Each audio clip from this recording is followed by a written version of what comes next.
নির্বাচনের তারিখ ঘোষণা, এতদিন পরে ঘোষণা, অনেকদিন ধরে তো নির্বাচনের একটা রোড ম্যাপ চাওয়া হচ্ছিল। উনি কেন দিচ্ছিলেন না সেই ব্যাখ্যাও দেন নাই, কিন্তু অবশেষে একটা ঘোষণা করেন। আপনি এটাকে কিভাবে বলেন? ধন্যবাদ আপনাকে। আসলে আহ, মাননীয় প্রধান উপদেষ্টা সাহেব জাতীয় উদ্দেশ্যে ভাষণটা দিয়েছেন, ভাষণটাকে উনি অনেকটা মানে অপ্রস্তুত এবং কি বলবো, যেটা আহ, যে ঘোষণাপত্র দিয়ে আসছেন সেই ঘোষণাপত্রের অসমাপ্ত ঘোষণা হিসাবে উনি এটাকে দিয়েছেন। কারণ আপনারা দেখতে পাচ্ছেন যে উনি আহ, উম, ওনার বক্তব্যের একটা হঠাৎ করে মাঝখানে নির্বাচনের বিষয়টা নিয়ে আসছেন। এটা প্রথম দিকেও বলেন নাই, লাস্টের দিকে বলেন নাই। প্রথমে উনি বক্তব্য দিয়ে ওনার নিজের কৃতিত্বের কথা একটু বলেছেন, বলার পরেই একটা নির্বাচনের কথা বলেছেন। ঘোষণাপত্রে উনি বলেছিলেন যথাশীঘ্র নির্বাচন হওয়ার একটা প্রস্তাব উনি রেখেছিলেন। বেশ ভালো।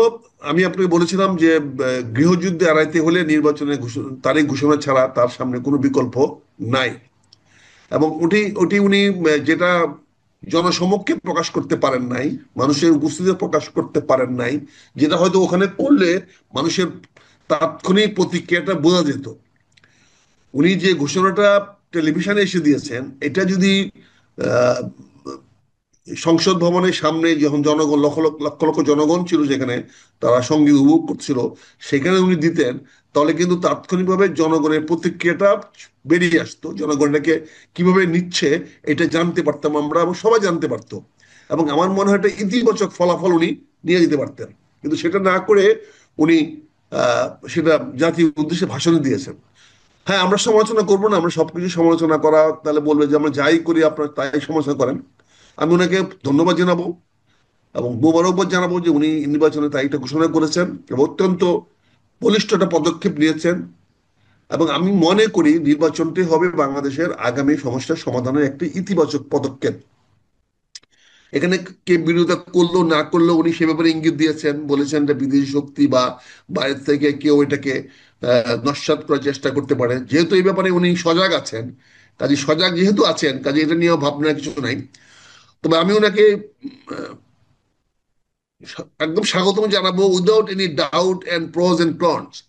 আমি এটার উপরে কোনো যদি ইতি না রেখে, কোনো কিছু না রেখে আমি ওনাকে স্বাগতম জানাবো। এবং নির্বাচনের তারিখটা উনি একদম সুস্পষ্ট করে দিয়েছেন যে ফেব্রুয়ারি রোজার আগে এটা করার জন্য। তবে ধরে নিতে পারছি যে 8 থেকে 10, 12, 15 বড় জোর এর মধ্যে হয়তো নির্বাচনটা হয়ে যাবে। অনেকে সম্ভাব্য তারিখ বলতেছে 12ই ফেব্রুয়ারি, এটা হয়ে যেতে পারে। তবে আমি মনে করি এটা বলিষ্ঠ পদক্ষেপ, সাহসী পদক্ষেপ এবং সঠিক পদক্ষেপ যেটা উনি নিয়েছেন, এবং জনগণ এটাকে গ্রহণ করবে। সবকিছু তো পক্ষে বিপক্ষে মানুষ থাকবেই। কত মানুষ পক্ষে আছে, কত মানুষ বিপক্ষে আছে, এটাই প্রমাণিত হবে নির্বাচনের মাধ্যমে।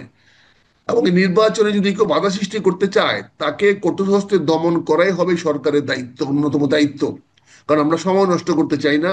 আমরা এটাকে যত তাড়াতাড়ি সম্ভব, দ্রুত সম্ভব উনি নির্বাচনের চিঠিটা দিয়ে দিবেন। চিঠিটা দিয়ে দিলেই আর অন্যরকম কোনো রকম সন্দেহ থাকবে না।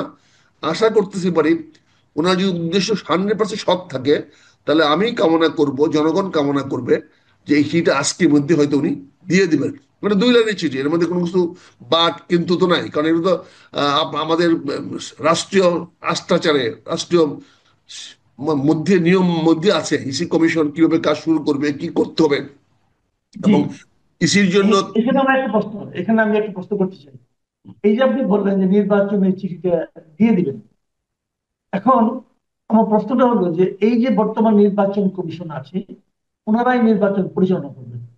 এরই মধ্যে কিন্তু নির্বাচন কমিশনের সক্ষমতা অথবা নির্বাচন কমিশনের নানা আচরণ নিয়ে কিছু কিছু প্রশ্ন কিন্তু উঠেছে। তো আপনি কি এই যে বর্তমান নির্বাচন কমিশন, যদি এদের কোনোই পরীক্ষা এখন বলতে হয়নি, তারপরে এদের কর্মকাণ্ড কথাবার্তা এসব দেখে আপনার কি মনে হয় যে এই নির্বাচন কমিশন জনগণের প্রত্যাশিত একটা নির্বাচন অনুষ্ঠানের সক্ষমতা রাখেন? আমি মনে করি যেহেতু এই নির্বাচন কমিশনকে নতুন গঠন করা হয়েছে এবং ডক্টর ইউনূস সাহেব গঠন করেছেন, এবং উনি ওনার কালকে বক্তব্যে বা অন্য কোথাও এমন কোনো আভাস ইঙ্গিত দেন নাই যে তাদের আহ, কার্যক্ষমতা বা কর্মক্ষমতার উপর তার কোনো সন্দেহ আছে। তিনি স্পষ্ট বলে দিয়েছেন চিঠি দেওয়ার সঙ্গে সঙ্গে তারা নির্বাচন কমিশন কাজ শুরু করে দিবে। উনি বলেন না, এখানে কোনো স্কোপ রাখেন নাই যে নির্বাচন কমিশনকে পুনর্গঠন করবেন বা একটা সময় নেবেন, সময় নিয়ে নির্বাচন পুনর্গঠন করে তারপরে চিঠি দিবেন। উনি কিন্তু সরাসরি বলে দিয়েছেন যে চিঠি দেওয়ার সঙ্গে সঙ্গে নির্বাচন কমিশন তাদের নির্বাচনী কার্যক্রম শুরু করে দিবে, এবং তারিখটা উনি বলে দিয়েছেন এর মধ্যে হইতে হবে। তার মানে উনি জি ডাইরেক্টিভও দিয়ে দিয়েছেন, পাশাপাশি উনি নির্বাচন কমিশনের স্বাধীনতা দিয়ে দিয়েছেন, কিন্তু অ্যাক্টিভ ইফ রেখেছেন, মানে একটা বাধা রেখেছেন যে উনি একটা চিঠি দিবেন, লিখিত চিঠি দিবেন। সেই জি চিঠিটা আমি মনে করি জাতীয় বৃহত্তর স্বার্থে এবং ওনার কমিটমেন্ট অনুযায়ী যে যত তাড়াতাড়ি দিতে পারবেন ততই ওনার স্বচ্ছতা প্রমাণিত হবে, ততই উনি যে সিরিয়াস এটা প্রমাণিত হবে। এই জন্য আমি আশা করছি আজকে ওয়ার্কিং ডে এই 2 লাইনের, কারণ চিঠি ব্যাপারে তো কোনো বাধা আসে নাই। এবং সবচেয়ে মজার জিনিস হলো আহ, গত রাত্রে কিন্তু তাৎক্ষণিকভাবে কেউ এর বিরোধিতা করে নাই, কোনো রাজনৈতিক দল কিন্তু তাৎক্ষণিকভাবে বিরোধিতা করে নাই। এবং জি এখন পর্যন্ত আমরা যতটুকু জানি কোনো রাজনৈতিক দল এই ব্যাপারে নেগেটিভ কিছু বলে নাই, নেতিবাচক কিছু বলে নাই। কিন্তু বিস্তারিত মন্তব্য তারা তাদের দলীয় ফোরামে আলোচনা করে তারা দিবেন। তো ইনি যদি মনে করেন যে কেউ বাধা দিতে পারে এই জন্য অপেক্ষা করে চিঠি দেরি করেন, তাহলে মনে হবে উনি সুযোগ নেওয়ার চেষ্টা করছেন। তো ওনার সদিচ্ছাটাকে প্রমাণ করার জন্য আমার কামনা থাকবে, আমি যেটা আশা করব বা জনগণ যেটা আশা করছে, সেটা হচ্ছে উনি যত যত তাড়াতাড়ি বলবো না, আমি বলবো আজকের মধ্যেই চিঠিটা উনি দিয়ে দিবেন। তাহলে ওনার অবস্থানটা জাতির সামনে অনেক পরিষ্কার হয়ে যাবে, এবং ওনার পদক্ষেপটা ইতিবাচক, এবং ওনার অ্যাকশনটা যে একটা অত্যন্ত বলিষ্ঠ এবং সাহসী এবং উনি সৎ উদ্দেশ্যে বক্তব্য দিয়েছেন, এটা জাতির সামনে প্রমাণিত হবে। আচ্ছা, আরেকটা জিনিস, আরেকটা প্রসঙ্গ। আহ, গত বেশ কিছুদিন ধরে যখন নাকি বিএনপি নির্বাচনের রোডম্যাপ চাচ্ছিল, তখন বারবার বলা হচ্ছিল যে আইন শৃঙ্খলার যে পরিস্থিতি, এই পরিস্থিতিতে নির্বাচন কি হবে। বিশেষ করে জামাতের পক্ষ থেকে আমি বলতে শুনছিলাম যে আইন শৃঙ্খলার যে পরিস্থিতি, এইভাবে তো নির্বাচন হয় না। তো এখন আইন শৃঙ্খলা পরিস্থিতি খুব একটা উন্নত হয়েছে গত কয়েকদিন অথবা গত কয়েক মাসে, সেরকমও দৃশ্যমান কিন্তু নয়। তাহলে কি নির্বাচনের সময় এই বর্তমান যে আইন শৃঙ্খলা বাহিনী আছে, এদের দ্বারাই সম্ভব হবে, নাকি এখানে সেনাবাহিনীকে আপনার মানে লাগানোর কোনো একটা প্রয়োজন থাকতে পারে মনে করেন? সংক্ষিপ্ত করে। এখানে আইন শৃঙ্খলা রক্ষায় তো সেনাবাহিনী ইতিমধ্যে নিয়োজিত আছে, এবং সেনাবাহিনীকে কিন্তু উইথড্র করা হবে না, হবে এটা কিন্তু বলা হয় নাই। এছাড়াও জি আগেও বলে দেওয়া হয়েছিল যে আগামী নির্বাচনে 60,000 সেনাবাহিনীকে নিয়োগ দেওয়া হবে, বিষয়টা পরিষ্কার। আর গতকালকে একটা সুষ্ঠু সফল অনুষ্ঠান করার মাধ্যমে জাতির সামনে সারা বাংলাদেশে কালকে যারা উৎসব আনন্দ হয়েছে, মানুষ সবাই ঘর থেকে বেরিয়ে আসছিল, তাতে প্রমাণিত হয়েছে যে সরকারের কাছে আইন শৃঙ্খলা অবস্থিতি নিয়ন্ত্রণে আছে। কালকে কিন্তু কোনো অপ্রীতিকর ঘটনা ঘটে নাই। ফলে আইন শৃঙ্খলা বাহিনী কৃতিত্ব নিতেই পারে যে না, রাষ্ট্রটা তাদের নিয়ন্ত্রণে আছে, যদি পলিটিক্যালি আদারওয়াইজ মোটিভেটেড না হয়, যদি তাদের উদ্দেশ্য অন্যদিকে না যায়, তাহলে আমার মনে হয় আইন শৃঙ্খলা রক্ষাকারী বাহিনী এটাকে অত্যন্ত সুন্দরভাবে কাজটা করাতে পারবে। সবকিছু নির্ভর করে সরকারি সদিচ্ছার উপরে। এবং ডক্টর ইউনূস সাহেব তার জাতীয় উদ্দেশ্যে ভাষণের মাধ্যমে ওনার সদিচ্ছার প্রমাণ রেখেছেন, সদিচ্ছা দেখিয়েছেন। এখন বাস্তবায়িত করতে উনি কতটুকু সদিচ্ছা রক্ষা করবেন, সেটা নির্ভর করছে আজকালের মধ্যে। জি। আহ, এখন অন্য প্রসঙ্গে যাচ্ছি, একটু অন্য প্রসঙ্গ নয়, মানে একদম খুবই কাছাকাছি প্রসঙ্গ। সেটা হলো জুলাই ঘোষণাপত্র। কালকে একটু বৈরী আবহাওয়া ছিল, টিপ টিপ বৃষ্টি ছিল, এর মধ্যেও অনেক লোক মানিক মেয়ে এভিনিউতে দাঁড়িয়ে দাঁড়িয়ে ডক্টর ইউনূসের ঘোষিত সেই জুলাই ঘোষণাপত্র শুনেছেন। আমরাও টেলিভিশনে দেখেছি। ঘোষণাপত্রটা বেশ বড়ই ছিল, আমার কাছে একটু বড়ই মনে হচ্ছিল। তো এই ঘোষণাপত্রটা আমার ধারণা, যেহেতু আগে হয়েছে, আপনি দেখেছেন এবং শুনেছেন এবং স্টাডি করেছেন, এই ঘোষণাপত্র নিয়ে আপনার কোনো মূল্যায়ন আছে কিনা? ধন্যবাদ আপনাকে। এই ঘোষণাপত্র নিয়ে আমি তো কালকে থেকে এটা নিয়ে একটু সিরিয়াসলি দেখাশোনা করার চেষ্টা করেছি। আমি এটার উপরে একটা একটা ছোট্ট একটা নোট তৈরি করেছি, আমি যদি অ্যালাউ করেন আমি সেই নোটটাই পড়ে শোনাই, তাহলে এটা তাড়াতাড়ি হবে। জি প্লিজ। আমার মতে জুলাই ঘোষণাপত্রটি ছিল একটি অত্যন্ত সূক্ষ্ম রাজনৈতিক দলিল, একটি বলিষ্ঠ রাজনৈতিক দলিল বলে আমি মনে করি, যা 2024 সালের গণ অভ্যুত্থানের পটভূমি, কারণ, ফলাফল এবং ভবিষ্যৎ রাজনৈতিক কাঠামো গঠনের অভিপ্রায়কে তুলে ধরা হয়েছে। এবং এটার মধ্যে আমি 5টি ইতিবাচক এবং 5টি নেতিবাচক পয়েন্টকে আমি আইডেন্টিফাই করেছি। জি। এখানে আমি সময় সময় দিয়েছি, 5টি ইতিবাচক পয়েন্ট বলেছি, 5টি নেতিবাচক। আমি সংক্ষেপে বলছি, ইতিবাচক 5টির মধ্যে আমি মনে করি এখানে গণ ইচ্ছার প্রতিফলন হয়েছে। প্রথমত আমরা যে দেখতে পাচ্ছি গতকালকে ওনার বক্তব্যের মধ্যে বা এটা ঘোষণার মধ্যে, গণ ইচ্ছার যে প্রতিফলন, সেই প্রতিফলন হয়েছে দীর্ঘকালীন আন্দোলন সংগ্রাম এবং আত্মত্যাগের রাষ্ট্র স্বীকৃতি দেওয়া হয়েছে। এটি জনগণের সার্বভৌমত্ব, গণতন্ত্র, মানবাধিকারের প্রতিশ্রুতির পূর্ণ প্রতিষ্ঠার গুরুত্বপূর্ণ একটি দলিল হিসাবে বাংলাদেশের মানুষের সামনে বহুদিন থেকে যাবে। দ্বিতীয়ত বলছি যে স্বৈরশাসনের বিরুদ্ধে অবস্থান, এটাকে গতকালকে পরিষ্কার করা হয়েছে। ঘোষণাপত্রে একদলীয় শাসন ব্যবস্থা, ফ্যাসিবাদ দমন পীড়ন ও দুর্নীতির বিরুদ্ধে স্পষ্ট অবস্থান নেওয়া হয়েছে, যা গণতান্ত্রিক চেতনার পক্ষে একটি সাহসী পদক্ষেপ। এটাকে আমি মনে করি একটি ইতিবাচক জিনিস। 3 নম্বরে আমি মনে করি সাংবিধানিক সংস্কারের উদ্যোগ। প্রস্তাবে সংবিধানে গণতান্ত্রিক সংস্কারের কথা বলা হয়েছে, যার মাধ্যমে ভবিষ্যতে রাজনৈতিক সংকট এড়ানো এবং গণতান্ত্রিক প্রতিষ্ঠানগুলোকে কার্যকর করা সম্ভব হতে পারে। এরকম সম্ভাবনা একটা উনি কালকে ওনার বক্তব্যে আমরা দেখতে পাই। 4 নম্বর যেটা দেখেছি আমরা, আমার আমার কাছে মনে হয়েছে শহীদদের স্বীকৃতি ও ক্ষতিপূরণ। গণ অভ্যুত্থানে নিহত ও আহতদের জন্য রাষ্ট্রীয় স্বীকৃতি ও আইন সুরক্ষার প্রতিশ্রুতি একটি মানবিক ও ন্যায়সঙ্গত পদক্ষেপ। এটা খুবই মানে প্রয়োজন ছিল এবং এটা উনি পরিষ্কার করেছেন। কাজে মনে করি এই মানবিক পদক্ষেপটা জনগণের মাঝে একটা ইতিবাচক প্রভাব তৈরি করবে। জি। পঞ্চম যেটা আমার কাছে যে 5টিকে আমি হাইলাইট করেছি, এই জন্য 5টি বলছি। পরিবেশ ও ভবিষ্যৎ প্রজন্মের অধিকারের অঙ্গীকার। ভবিষ্যৎ জলবায়ু সহিষ্ণু ভবিষ্যৎ পরিবেশ ও জলবায়ু সহিষ্ণু অন্তর্ভুক্তিমূলক ও টেকসই উন্নয়নের অঙ্গীকার বর্তমান বিশ্বের চাহিদার সঙ্গে সামঞ্জস্যপূর্ণ। ওনার যে জি। উন্নয়নের যে ধারাবাহিকতা, উন্নয়নের যে একটা ডক্ট্রিন উনি দিয়েছেন, এটা কিন্তু বিশ্বের সঙ্গে গ্রহণীয়। এই জি। 5টি ছিল মোটামুটি। আমি অনেকগুলো ইতিবাচক পয়েন্ট আরো আছে, কিন্তু আমি 5টাকে আলাদা করেছি। এই 5টি পয়েন্ট আমার কাছে মনে হয়েছে ইতিবাচক বলতে পারি। গুরুত্বপূর্ণ। জি, আমি আর আমার নেতিবাচক 5টি গুলো, এর আর পাশাপাশি নেতিবাচক। 5টি নেতিবাচক আমি রেখেছি কম্পেয়ার স্টাডির জন্য, আপনাদের জন্য হয়তো ভালো হতে পারে। বুঝছি, প্রথমেই ছিল রাজনৈতিক পক্ষপাত দুষ্ট ভাষা। আচ্ছা। আচ্ছা। ওনার যে ভাষাটা ছিল সেটা ছিল রাজনৈতিক পক্ষপাত দুষ্ট ভাষা, যেটা মানুষের কাছে কাম্য ছিল না। ঘোষণাপত্রে শেখ হাসিনা ও আওয়ামী লীগ সরকারের বিরুদ্ধে কঠোর ব্যক্তিকেন্দ্রিক এবং বিদ্বেষমূলক ভাষা ব্যবহার করা হয়েছে, যা দলিলটির নিরপেক্ষতা ও গ্রহণযোগ্যতা প্রশ্নবিদ্ধ করতে পারে। উনি তো জাতীয় নেতা, উনি কোনো দলীয় নেতা নন। উনি হুম, হুম। জাতির উঠতে উঠতে পারতেন, এটা জনগণের একটা প্রত্যাশা। প্রতিপক্ষ থাকবেই, শত্রু থাকবেই। অন্য হুম। ভুল হয়েছে বলে তো আমার সঠিকতাটা প্রয়োজন দেখা দিয়েছে।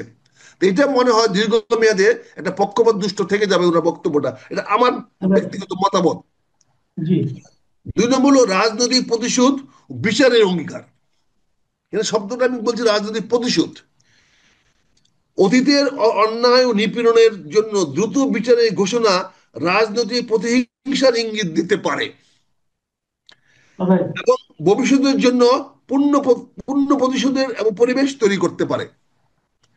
এখানে আমি যখন আমি সরকার হিসেবে যখন আমি একটা কাউকে বিচার করার একটা অঙ্গীকার করি, তাহলে সরকার একটা পক্ষপাত দুষ্ট হয়ে যায় এবং সরকার একটা প্রতিপক্ষকে বিচার করার কথা বলতে পারে। বিচারটা ছিল নিরপেক্ষ। আমরা জানি যে বিচার একটা নিরপেক্ষ বিষয়। এখানে সরকার বা হুম। বাদীর প্রশ্ন বড় কথা নয়, বিচারটা নিরপেক্ষভাবে হবে। কিন্তু ওনার এরকম একটা ঘোষণার মধ্যে এটা আসাটা, এটা এটা প্রতিশোধমূলক হিসাবে অনেকে ভবিষ্যতে হয়তো এটাকে চিহ্নিত করতে পারে, আমার কাছে মনে হয়েছে। আরেকটা জিনিস মনে হয়েছে রাষ্ট্রীয় প্রতিষ্ঠানগুলোর পূর্ণ গঠনের অস্পষ্টতা। জি। যদিও সংস্কারের কথা বলা হয়েছে, কিন্তু কোন কাঠামোতে এবং কিভাবে এই রূপান্তর বাস্তবায়ন হবে তা স্পষ্টভাবে উল্লেখ করা হয়নি। উনি সংস্কারের কথা বলেছেন, কিন্তু কিভাবে করবেন এটা এখানে উনি ব্যক্ত করতে পারেন নাই। 4 নম্বর বলছি বিদেশি রাষ্ট্র ও শক্তির বিরুদ্ধে অভিযোগ। এটা কিন্তু কোনো সুনির্দিষ্ট কোনো রাষ্ট্র বলে বিদেশি শক্তি, তার হুম, মানে হুম। এনিবডি আদার দেন বাংলাদেশ। বিদেশি শক্তি বলতে সবাইকে উনি মিন করতে পারেন, এটা অনেকে এইভাবে নিতে পারে। উনি বলেছেন প্রায় ঘোষণাপত্রে বিদেশি রাষ্ট্র ও বহিঃশক্তির বিরুদ্ধে প্রভুত্বের অভিযোগ রাজনৈতিক ও কূটনৈতিক জটিল পরিস্থিতি তৈরি করতে পারে, যা আন্তর্জাতিক সম্পর্কের জন্য ঝুঁকিপূর্ণ। উনি কিন্তু সুনির্দিষ্ট করেন নাই, জি উনি বলছেন বই শক্তির প্রভাব এবং যারা প্রভুত্ব করতে চায়, তো প্রভুত্ব করার জন্য তো অনেক রাষ্ট্রই আছে, তারা জি এটাকে ইতিবাচক ভাবে নিবে না, তাদের প্রতি একটা ওয়ার্ড অফ ওয়ার্নিং দেওয়া হলো। ফলে কিন্তু আপনি বিদেশে বন্ধু কম হারাবেন, অবিশ্বাসটা বিদেশির সঙ্গে বৃদ্ধি পাবে। ওরা যখন আপনাকে কোনো কিছু চাপ দিবে, তো 5 নম্বরটা যে বলতে চাচ্ছি সেটা হচ্ছে এই ঘোষণাপত্রের আইনগত গ্রহণযোগ্যতার ঝুঁকি রয়েছে। যেহেতু এটি একটি গণ অভ্যুত্থান থেকে উদ্ভূত দলিল, আমি রিপিট করছি কথাটা এখানে, যেহেতু এটি একটি গণ অভ্যুত্থান থেকে উদ্ভূত দলিল, উনি কিন্তু বিপ্লব বলেন নাই, খেয়াল করে না দেখেন, এটা গণ অভ্যুত্থান থেকে উদ্ভূত দলিল, জি তাই আন্তর্জাতিক আইন বা বিদ্যমান সংবিধান অনুযায়ী, আমি আবার বলছি, আন্তর্জাতিক আইন ও বা বিদ্যমান সংবিধান অনুযায়ী এর বৈধতা ও দীর্ঘস্থায়ী প্রভাব নিয়ে প্রশ্ন উঠতে পারে। আমরা আগে থেকে বলে আসছি, যদি এটা বিপ্লবী সরকারের ঘোষণাপত্র হইতো, তাহলে আপনি এটাকে একটা আইনগত বা গ্রহণযোগ্যতা ভিত্তি দিতে পারতেন। কিন্তু আপনি বারবার কালকে বলেছেন গণ অভ্যুত্থান, আপনি কিন্তু বিপ্লবের কথা বলেন নাই। তো গণ right. অভ্যুত্থান হলে কিন্তু আইনগত হয়ে যায় না, বিদ্রোহীরা কিছু করলে সেটা আইনগত হয়ে যায় না, সেটা আইনের মধ্যে নিয়ে আসতে হবে। তো ওনার এই ঘোষণাপত্রটাকে আইনগত গ্রহণযোগ্যতার মধ্যে, ঝুঁকির মধ্যে ফেলে দিয়েছেন। না উনি তো বলেছেন যে এটাকে সংবিধানের তফসিল হিসাবে অন্তর্ভুক্ত করা হবে নতুন যে এখানেই তো সংবিধান। আইনগত গ্রহণযোগ্যতার প্রশ্ন, উনি তো ব্যক্তি হিসেবে বলেছেন, এটা বাধ্যবাধকতা নাই।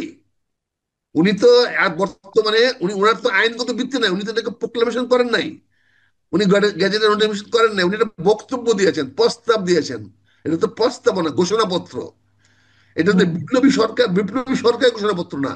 উনি সেই জি সাংবিধানিক সরকার, এবং এটা অন্যের কাঁধে দিয়ে দিচ্ছেন যে তোমরা সেটা আইনে পরিণত করবা। ফলে এটা গ্রহণযোগ্যতা নিয়ে এটা প্রশ্ন, আমার কাছে মনে হয়েছে, আপনারা হয়তো না না আরো না ঠিক আছে ঠিক আছে। চিন্তা আপনাকে চিন্তা হতে আপনাকে পারে। আপনাকে অনেক ধন্যবাদ। আপনি আসলে মানে খুবই মানে আপনার যে বিশ্লেষণ এবং এটা নিয়ে যে আমাকে দূরদৃষ্টি।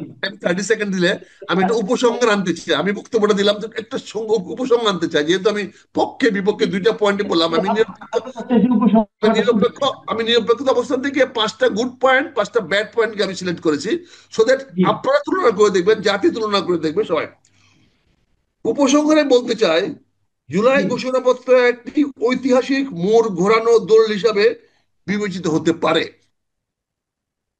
আচ্ছা আর এর ভাষা, দৃষ্টিভঙ্গি ও বাস্তবায়ন কাঠামো অধিকতর ভারসাম্যপূর্ণ সমন্বিত হলে এটি গণতন্ত্র ও শাসন সংস্কারে আরো কার্যকর ভূমিকা রাখতে পারবে। এটা ঐতিহাসিক প্রেক্ষাপট ও ভবিষ্যৎ রাজনৈতিক রূপান্তরের মাঝে একটি সংযোগ রেখা টানার প্রয়াস হলেও এর বাস্তবায়ন নির্ভর করবে জনগণের আস্থা, আন্তর্জাতিক সমর্থন ও অন্তর্বর্তী সরকারের দূরদর্শী নেতৃত্বের উপর। আমি জি প্রেসাইজ হওয়ার জন্য লিখতে দিলাম, প্রেসাইজ হওয়ার জন্য আমার ভাষাটা এদিক সেদিক না হয়ে যায়, যাতে আপনারই বক্তব্যটা একটা দল হিসাবে থেকে যায়, এবং আপনি যে আমরা যে সঠিকভাবে জিনিসটা করতে পেরেছি, এই জন্য আমি 5টা গুড পয়েন্ট 5টা ব্যাড পয়েন্ট নিয়ে তুলনামূলকভাবে আমি আশাবাদী যে এটা একটা ভালো দলিল হতে পারে, এবং এটা আমাদেরকে নতুন দিক দিয়ে দিতে পারে, এবং এইটাকে ভিত্তি করে আমরা সামনের দিকে আগাতে পারি, নেতিবাচক জি ভাবে না দেখে আমরা এটা নিয়ে আগাতে পারি। কাজে আমি মনে করি, আমি ধন্যবাদ জানাতে চাই ডক্টর ইউনূসকে সবার শেষে, এবং সকল রাজনৈতিক দলগুলোকে, তারা একটা ঐক্যমত্যে পৌঁছতে পেরেছে, এবং ঐক্যমত্যে ধরে রেখে বাংলাদেশটাকে একটা সুন্দরের দিকে নিয়ে যাবেন। এটাই রাজনৈতিক দলের নেতৃবৃন্দের কাছে জনগণের প্রত্যাশা থাকবে, আমি তো থাকবেই, এবং আপনারও সমর্থন আমি কামনা করব। ধন্যবাদ জি আপনি আমাকে অনেক সুযোগ দেওয়ার অনেক জন্য। ধন্যবাদ। ধন্যবাদ জাহাঙ্গীর। আপনি বেশ খুবই সচেতন থাকে এবং দূরদৃষ্টি নিয়েই আমার মনে হয় বিশ্লেষণ করেছেন, এবং আমার মনে হয় আপনার এই কথা থেকে আমাদের দর্শকদের মধ্যে একটা চিন্তার খোরাক। প্রিয় দর্শক, আপনারা শুনলেন মেজর আখতারুজ্জামানের বিশ্লেষণ আমাদের জুলাই ঘোষণাপত্র নিয়ে। উনি নিজে হয়তো কোনো একটা রাজনৈতিক দলের সঙ্গে জড়িত অথবা জড়িত ছিলেন, একসময় তো ছিলেন আমরা জানি। কিন্তু ওনার বক্তব্যের মধ্যে কিন্তু আমি এক ধরনের সার্বজনীন একটা চিন্তার প্রকাশ দেখতে পেয়েছি, এবং উনিও সেটাই চেয়েছেন যে এই ধরনের ঘোষণাপত্র যেন পক্ষপাত দূষণ না হয়, কেউ যেন মনে না করে যে আমরা একটা দলকে সাপোর্ট করছি অথবা একটা